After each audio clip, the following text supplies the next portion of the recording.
So I wrote that Paraclete appears in all the Greek manuscripts, and Parakletos only appears in the writings of a church heretic and in a Latin translation back into Greek, a reverse translation.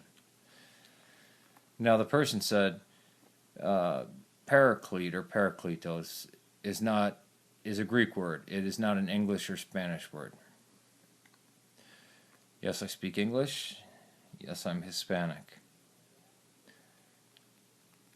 Where in the wording? I mean, that's a pretty personal. I mean, I guess it is racist. I didn't see it as racist, but yeah, this is something that Muslims like to bring up. That it means, the praised one. It was foreshadowing Muhammad, without even considering the context in which it's used. But it's Paraclete, the helper, not the praised one. So, an early church heretic, I mean, not extremely early, a Greek manuscript that was formed from taking the Latin Vulgate and trying to translate it back into Greek, and these people weren't Greek experts, and that's the two places it shows up. And you want to base some belief off of that. And this argument is a pretty new argument. This is not an argument that Muslims or Islam was making. I don't know if this person's a Muslim. Actually, Muslims are not supposed to speak to people disrespectfully, and I didn't mention. I actually said that it was a Greek word and that it was screwed up.